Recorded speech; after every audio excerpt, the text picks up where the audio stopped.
Seperti kisah yang dialami oleh Ibrahim alaihissalam. Ibrahim alaihissalam ketika dia berdakwah, dia masih muda. Makanya disebutkan dalam surat Al-Anbiya, qalu sami'na fatan yadhkuruhum yuqalu lahu Ibrahim. Ketika Ibrahim hancurkan patung-patung, heboh. Mereka berkata, man fa'ala hadza bi alihatina innahu laminadh zalimin. Siapa sih yang berani hancurin patung-patung kita? Sungguhnya dia adalah orang yang zalim. Akhirnya mereka ngomong, sami'na fatan yadhkuruhum yuqalu lahu Ibrahim. Ada anak muda yang sering mencela sesembahan-sembahan kita, berhala-berhala kita. Ibrahim sering cela, apa itu berhala? Ala ta'kulun wahai berhala, bisa enggak makan sajian-sajian? Kada sajian-sajian taruh depan berhala, Ibrahim tanya, ayo makan-makan. Ya, berhala enggak bisa makan, yang makan burung-burung. Maka mereka berkata, ada anak muda yang sering mencela berhala-berhala kami. Namanya siapa? Ibrahim. Intinya Ibrahim masih muda. Akhirnya Ibrahim mau dibakar, enggak bisa terbakar. Akhirnya dia diusir dan dia pergi dari kampungnya. Dia pergi dari kampungnya. Pergilah dia keluar dari kampungnya, dia berkata qala inni zahibun ila rabbi sayahdin.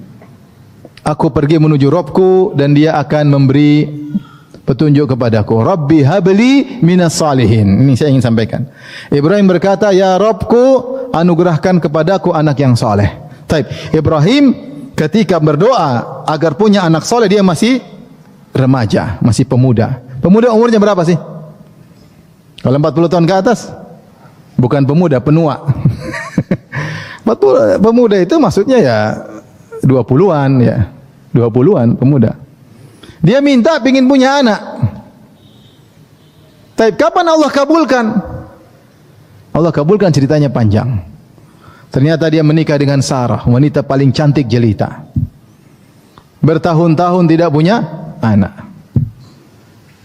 Bertahun-tahun tidak punya anak.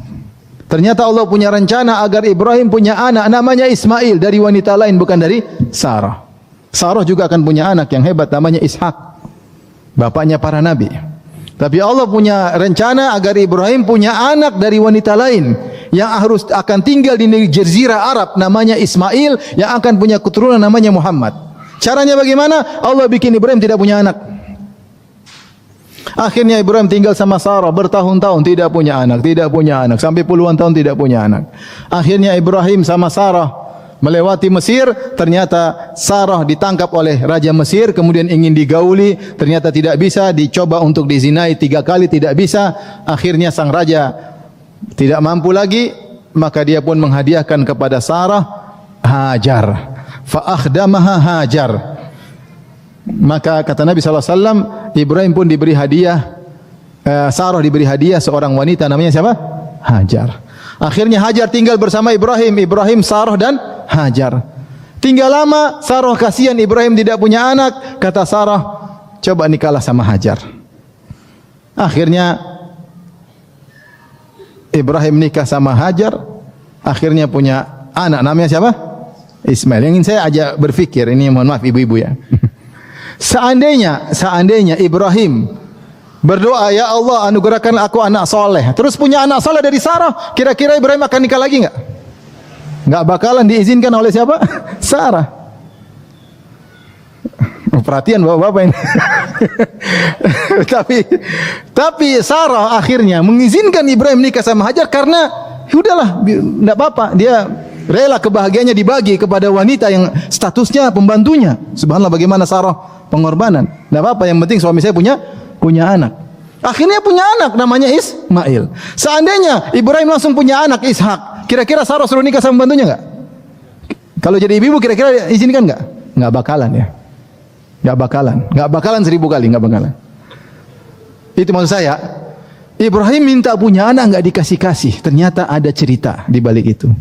Agar dia punya anak dari wanita yang lain dulu.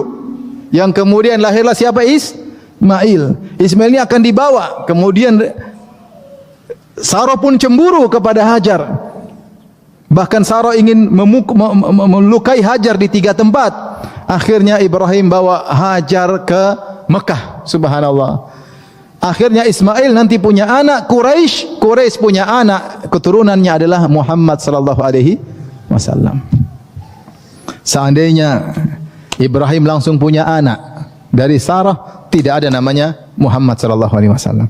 Seandainya Sarah tidak cemburu kepada Hajar, tidak ada Muhammad sallallahu alaihi wasallam di kota Mekah.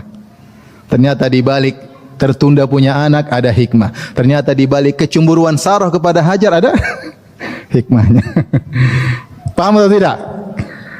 Ya sudah paham aja. Jadi subhanallah.